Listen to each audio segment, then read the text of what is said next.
Hi friends, இன்னைக்கு இந்த வீடியோவில் என்ன பார்க்க போகிறோம் அப்படின்னா கேன்வா பற்றின டுட்டோரியல் தான். ஸ்லீவ் எப்படி டிசைன் பண்ணலாம் அப்படின்றத பார்க்கலாம். ஆல்ரெடி இந்த ஸ்லீவுக்கு நீங்கள் மேலே அந்த கொடுக்கக்கூடிய கர்வ் எப்படி பண்ணலாம் அப்படின்றத நான் ஒரு வீடியோவாக போட்டிருக்கேன். அது பார்க்காதவங்க மறக்காமல் என்னோட சேனலில் போய் செக் பண்ணி பாருங்கள். இப்போ வாங்க வீடியோக்குள்ளே போகலாம். ஸோ இதில் ஆஸ் யூஷுவல் நீங்கள் கேன்வா ஓப்பன் பண்ணிக்கிறீங்க. இங்கே ப்ளஸ் சிம்பிள் கொடுத்து நீங்கள் உங்களோட கேன்வாஸை ரெடி பண்ணிக்கோங்க. கஸ்டம் சைஸ் ஆஸ் யூஷுவல் தான், நம்ம எப்போ எப்படி கொடுப்போமோ அதே மாதிரி கான்செப்ட் தான் நம்மளுக்கு. இப்போ இது வந்து உங்களுக்கு போர்ட்ரேட்டாக வேணுமா லேண்ட்ஸ்கேப்பாக வேணுமா அப்படின்றத இப்போ நீங்கள் டிசைட் பண்ணிக்கணும். மெயினாக இது வந்து லேண்ட்ஸ்கேப்பில் வச்சு பண்ணிங்கன்னா உங்களுக்கு ஈஸியாக இருக்கும். ஸ்லீவ் வந்து ஏன்னா ஸ்லீவ் வந்து உங்களுக்கு நீங்கள் ஹைட் வந்து 10 இன்ச்சும் வச்சு போடலாம், இல்லை 5 இன்ச்சு ஹைட்டை வச்சும் போடலாம். அதாவது ஷார்ட் ஸ்லீவ், லாங் ஸ்லீவ் எது மாதிரி வேணாலும் போடலாம் நீங்கள் வந்து. ஸோ அதுக்காக நீங்கள் என்ன பண்ணணும் அப்படின்னா இதை வந்து லேண்ட்ஸ்கேப்பில் வச்சு போட்டிங்கன்னா உங்களுக்கு பர்ஃபெக்டாக கிடைக்கும். ஸோ இப்போ நான் வந்து இன்ச்சஸில் வச்சுக்கிறேன். வித் அண்ட் ஹைட்டை மட்டும் இப்போ அப்படியே ரிவர்ஸ் பண்ணி கொடுத்துக்கோங்க. அதாவது போர்ட்ரேட்டில் எடுக்கும்போது நீங்கள் என்ன பண்ணுவீங்கன்னா 11 இன்ச் வித் 16 இன்ச் ஹைட்டுன்னு கொடுப்பீங்க. இப்போ அதை அப்படியே ரிவர்ஸ் பண்ணி கொடுத்துக்கோங்க. இங்கே 16 இன்ச் வித்ன்னு கொடுத்துக்கிறேன் நான் வந்து. ஹைட் வந்து எனக்கு இப்போ 11 இன்ச் கொடுத்துக்கிறேன் நான் வந்து. கொடுத்துட்டு கிரியேட் நியூ டிசைன் கொடுத்துக்கிறேன் நான் வந்து. என்னோட கேன்வாஸ் ரெடியாக ஆரம்பிக்குது. இதில் நீங்கள் ஆஸ் யூஷுவல் கிரிட் லைன்ஸ் வச்சு வேணும்னாலும் போட்டுக்கலாம், இல்லை கிரிட் லைன்ஸ் இல்லாமல் எனக்கு வேணும் அப்படின்னாலும் போட்டுக்கலாம். கிரிட் லைன்ஸ் வச்சு நீங்கள் நெக் எப்படி ட்ரா பண்ணணுன்றதையும் ஆல்ரெடி நான் ஒரு வீடியோ போட்டிருக்கேன். அதையும் நீங்கள் போய் என்னோட சேனலை செக் பண்ணி பாருங்கள். ஸோ இப்போ நான் இதில் வந்து பிளைனாகவே உங்களுக்கு காட்டுறேன். ஆஸ் யூஷுவல் நீங்கள் வந்து உங்களோட எலமெண்ட்ஸ்குள்ளே போய்க்கோங்க. இங்கே கீழே இருக்கும் உங்களுக்கு எலமெண்ட்ஸ் அப்படின்ட்டு ஆப்ஷன். நீங்கள் எலமெண்ட்ஸ்குள்ளே போனீங்க அப்படின்னா உங்களுக்கு என்ன எலமெண்ட்ஸ் தேவைப்படுது அப்படின்றத கேட்கும் உங்களுக்கு வந்து. இப்போ எனக்கு இதில் மெயினாக தேவைப்படுறது வந்து லைன் தான். லைன் வச்சு தான் நம்ம வந்து ஒரு ஸ்லீவை வந்து ட்ரா பண்ண போகிறோம். ஸோ அப்போ ஃபஸ்ட்டு நம்ம லைன் சூஸ் பண்ணிக்கிறீங்க வந்து. தட் இஸ் ரீசென்ட்லி யூஸ்டில் உங்களுக்கு லைன் வந்து ஷோ பண்ணும். ஸோ இப்போ இதை மூவ் பண்ணி என்னோட கேன்வாஸ்க்கு கீழே கொண்டு வந்துக்கிறேன். அது சென்டர் பாயிண்ட் காட்டுது பாருங்க. இப்போ இங்கே ஒரு ஸ்கொயர் டைப் காட்டுது பார்த்தீங்களா, இது உங்களோட அந்த பேப்பரோட சைஸில் நீங்கள் எந்த அளவுக்கு நீங்கள் ட்ரா பண்ண முடியும் அப்படின்ற கான்செப்ட் இது. இதுக்கு மேலே நீங்கள் போனீங்கன்னா பிரிண்ட் எடுக்கும்போது உங்களுக்கு அது வந்து கரெக்டாக செட் ஆகி வராது. ஸோ அதுக்காக இந்த ஸ்கொயர் டைப்பில் ஒரு கலர் தெரியுது பார்த்தீங்களா, அதை பேஸ் பண்ணி நீங்கள் வச்சுக்கோங்க.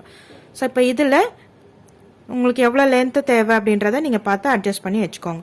ஸோ இதை எனக்கு கரெக்டாக இதை வச்சு பேஸ் பண்ணி கொடுக்க தெரியலை அப்படின்னா நீங்கள் கிரிட் லைன்ஸ் யூஸ் பண்ணிக்கலாம்.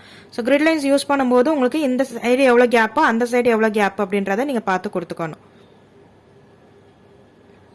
ஸோ இப்போ நான் இங்கே ஒரு லைன் ட்ரா பண்ணிட்டேன். இதே லைனை நான் மறுபடியும் டூப்ளிகேட் பண்ணிக்கிறேன். ஸோ இது இன்னும் கொஞ்சம் கேப் விட்டு எனக்கு வரணும் அப்படின்னும் போது இங்கே கீழே போனீங்கன்னா நட்ச் பாயிண்ட் இருக்கும். நட்ச் பாயிண்ட் வச்சு நான் வந்து லைட்டாக அட்ஜஸ்ட் பண்ணிக்கிறேன். இதை வந்து கொஞ்சம் எனக்கு இன்னும் கொஞ்சம் அப்வர்டில் போகணும் அப்படின்ற மாதிரி வச்சு அட்ஜஸ்ட் பண்ணிக்கிறேன் நான் வந்து. ஸோ மறுபடியும் எனக்கு ஒரு லைன் தேவைப்படுது அப்படின்னும் போது அகைன் நான் ட்ரா பண்ணிக்கிறேன் இன்னொரு லைனை. இதை வந்து ரொட்டேட் பண்ணிக்கிறேன். ரொட்டேட் பண்ணி எனக்கு இந்த சைடில் தேவைப்படுது. இப்போ வந்து இப்போ பாருங்கள், நான் கொண்டு போகும்போது மேலே ஹைட் ரொம்ப அதிகமாக போயிடுச்சு. இதுக்கு மேலே போனீங்கன்னா உங்களுக்கு இங்கே ஸ்லீவோட கர்வ் போட முடியாது. ஸோ அதனால் இந்த லைனை வந்து நான் இன்னும் கொஞ்சம் ரெடியூஸ் பண்ணிக்கிறேன். ஸோ ரெடியூஸ் பண்ணி அவுட்டர்லேயும் போகாத அளவுக்கு கொஞ்சம் பார்த்துக்கோங்க. ஸோ இதே மாதிரி நான் ரிப்ளிகேட் பண்ணிக்கிறேன். திரும்பி அந்த லைனை மறுபடியும் ரொட்டேட் பண்ணிக்கிறேன். இதை நீங்கள் கிரிட் லைன்ஸ் வச்சு போட்டிங்கன்னா இன்னும் கொஞ்சம் கிளியராக இருக்கும் உங்களுக்கு வந்து. எங்கே அது மூவ் ஆகுதுன்றதை அந்த ஐடென்டிஃபிகேஷன் பண்ணிக்க முடியும் உங்களால் வந்து.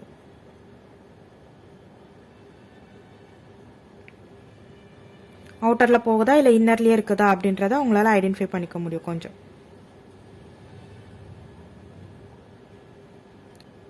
ஸோ ஆஸ் யூஷுவல் இப்போ உங்களுக்கு அந்த மேலே இருக்கிற கர்வ் வரணும். ஸோ அதை நான் கர்வ் ஆல்ரெடி எடுத்திருக்கேன். அதனால் நான் கேலரிக்குள்ளே போயிட்டு அதை எடுத்துக்கிறேன் நீங்கள் வந்து. ஸோ கேலரிக்குள்ளே போயிட்டு நான் லாஸ்ட் வீடியோவில் காமிச்சிங்களா எப்படி கர்வ் நீங்கள் கிரியேட் பண்ணணும் அப்படின்றது, அதை போய் நான் வந்து இப்போ செலக்ட் பண்ணி எடுத்துக்கிறேன் நான் இங்கே வந்து.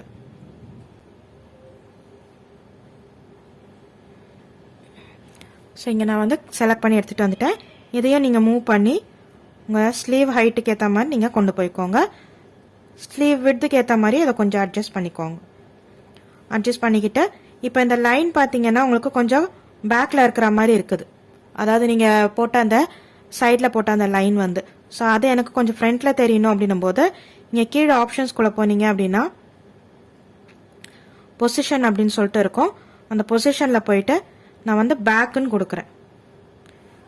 டு பேக் அப்படின்னு கொடுத்தீங்கன்னா இது வந்து உங்களுக்கு அந்த பின்னாடி இருக்க மாதிரி போயிடும். இந்த லைன் உங்களுக்கு நார்மலாக தெரியும். அப்போ கூட இன்னும் எனக்கு கொஞ்சம் அட்ஜஸ்ட் ஆகணும். இங்கே பார்த்தீங்கன்னா பாருங்கள் கேப் வருது. ஸோ அதுக்கேற்ற மாதிரி நீங்கள் கொஞ்சம் எக்ஸ்டெண்ட் பண்ணிக்கோங்க.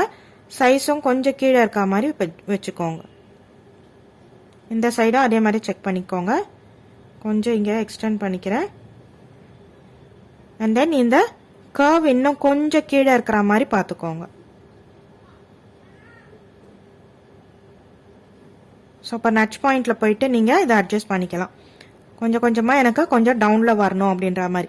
இப்போ பாருங்கள், உங்களுக்கு பர்ஃபெக்டான அந்த ஸ்லீவ் வந்து க்ரியேட் ஆகிடுச்சு. ஸோ ஸ்லீவ் க்ரியேட் ஆகிடுச்சு. இப்போ நம்ம என்ன தேவையோ அந்த டிசைனை நம்ம இங்கே கொண்டு வந்துக்கலாம். ஸோ ஆஸ் யூஷுவல் நீங்கள் கேலரியில் ஸ்டோர் பண்ணி வச்சுருக்கீங்க அப்படின்னா கேலரிக்குள்ளேருந்து உங்களோட பிக்சர்ஸை கொண்டு வந்துக்கலாம். இல்லை எலமெண்ட்ஸ்குள்ளே இருந்தும் நீங்கள் கொண்டு வந்துக்கலாம். ஸோ ஆல்ரெடி நான் ஒரு பிக்சர் க்ரியேட் பண்ணி வச்சுருக்கேன், அது உங்களுக்கு காட்டுறேன். ஐ மீன் ஒரு ஸ்லீவ் டிசைன் பண்ணி வச்சுருக்கேன், அது உங்களுக்கு எப்படின்றது காட்டுறேன். ஸோ இப்போ அது ஆல்ரெடி நான் க்ரியேட் பண்ண ஒரு கேன்வாஸ் இருங்க, நீங்கள் ஓப்பன் பண்ணியிருக்கேன் ஒரு ஸ்லீவ் டிசைனை. ஸோ இது வந்து ஒரு ஷார்ட் ஸ்லீவ் மாதிரி நான் பண்ணியிருக்கேன். இதே நீங்கள் இப்போ நான் ட்ரா பண்ணது, இதுக்கு முன்னாடி நான் ட்ரா பண்ணது வந்து ஒரு லாங் ஸ்லீவ் மாதிரி ட்ரா பண்ணியிருக்கேன். ஷார்ட் ஸ்லீவ் மாதிரி இருந்தால் உங்களுக்கு இந்த மாதிரி காட்டும். ஸோ இங்கே நான் டிசைன் பண்ணியிருக்கேன் பாருங்கள். உங்களுக்கு எங்கெங்கே என்னென்ன மாதிரி டிசைன்ஸ் தேவையோ நம்மளோட க்ரியேட்டிவிட்டி இது எல்லாமே நான் வந்து பின்ட்ரெஸ்ட் ஆப்ல இருந்து நான் செலக்ட் பண்ணி எடுத்த மோட்டிவ்ஸ் இதெல்லாமே அதை செலக்ட் பண்ணி வச்சுட்டு இங்கே வந்து நான் எல்லாத்தையுமே வந்து குரூப் பண்ணி எடுத்துக்கிறேன். இங்கே வந்து குரூப் பண்ணி இந்த மாதிரி போட்டிருக்கேன் நான் வந்து. ஸோ இதை நீங்கள் அப்படியே பிரிண்ட் எடுத்தீங்க அப்படின்னா உங்களுக்கு பிரிண்ட் அவுட்டில் இந்த மாதிரி உங்களுக்கு கிரியேட் ஆகி வந்துடும். ஸோ பிரிண்ட் எடுக்கிறீங்க அப்படின்னும் போது நீங்கள் A3 ஷீட்டில் பிரிண்ட் எடுத்துக்கோங்க. இப்போ நான் உங்களுக்கு கேன்வாவில் ரெடி பண்ணி காமிச்சேன் இல்லைங்களா, அந்த ஸ்லீவ் தான் இது வந்து நான் பிரிண்ட் அவுட் எடுத்து பார்த்துருக்கேன். அது உங்களுக்கு காட்டுறதுக்காக பிரிண்ட் அவுட் எடுத்திருக்கேன். ஸோ இதை பாரு, இந்த மாதிரி தான் உங்களுக்கு பிரிண்ட் வரும். இது வந்து நான் ஒரு ஷார்ட் ஸ்லீவாக போட்டிருக்கேன். இதை நீங்கள் லாங் ஸ்லீவாக போட்டிங்க அப்படின்னா உங்களுக்கு இது வரைக்கும் வரும் உங்களுக்கு வந்து. ஸோ இது ஹைட் வந்து நான் ஒரு 6 inches அப்படின்ற கணக்கில் தான் கொடுத்துருக்கேன். 5 to 6 inches கணக்கில் தான் நான் வந்து கிரியேட் பண்ணியிருக்கேன். இங்கே விட்த் பார்த்தீங்கன்னா உங்களுக்கு 10 inch இருக்கிற மாதிரி கொடுத்துருக்கேன் நான் வந்து. ஸோ இதை நீங்கள் அப்படியே என்ன பண்ணிக்கலாம்னா, நான் கேன்வாவில் போட்டது தான் அப்படியே பிரிண்ட் எடுத்திருக்கேன். இது வந்து இதை நீங்கள் உங்களுக்கு நெக் டிசைன்ஸ் இப்போ என்னென்னலாம் கிரியேட் பண்ணீங்களோ அதெல்லாம் இந்த மாதிரி நீங்கள் A3 ஷீட்டில் பிரிண்ட் எடுத்துக்கலாம். இந்த மாதிரி பிரிண்ட் எடுத்துக்கோங்க. நான் A3ல தான் இந்த மாதிரி பிரிண்ட் எடுத்து வச்சிருக்கேன். ஸோ இதை நீங்கள் அப்படியே என்ன பண்ணிக்கலாம்னா ஸ்பைரல் பைண்டிங் கொடுத்தீங்க அப்படின்னா இது உங்களுக்கு ஒரு புக்லெட்டாக கிரியேட் ஆகிடும். ஆல்ரெடி ஒரு சிஸ்டர் கேட்டிருந்தாங்க, அவங்களுக்காக நான் இந்த இன்ஃபர்மேஷன் நான் சொல்கிறேன். ஸோ இந்த மாதிரி பாருங்கள், நான் ஜஸ்ட் ஒரு 2-3 நெக்கு இப்போ கிரியேட் பண்ணி உங்களுக்கு பிரிண்ட்டுக்காக எப்படி பண்ணணுன்றதுக்காக காமிச்சிருக்கேன். ஸோ நம்ம கொடுத்த அதே டீட்டெயில்ஸ் உங்களுக்கு வந்து இந்த ஹைட் எவ்வளோ வேணும், இந்த விட்த் எவ்வளோ வேணும் அப்படின்ட்டு நம்ம கேன்வா ஆப்பில் போயிட்டு நம்ம என்ன கேன்வாஸ் கொடுத்துருந்தோமோ அது அப்படியே உங்களுக்கு இங்கே வந்திருக்கும். ஸோ இந்த வீடியோ பிடிச்சிருந்ததுன்னா மறக்காமல் லைக் பண்ணுங்கள், ஷேர் பண்ணுங்கள், என்னோட சேனலை மறக்காமல் சப்ஸ்கிரைப் பண்ணிக்கோங்க. தேங்க்ஸ் ஃபார் வாட்சிங். பாய்.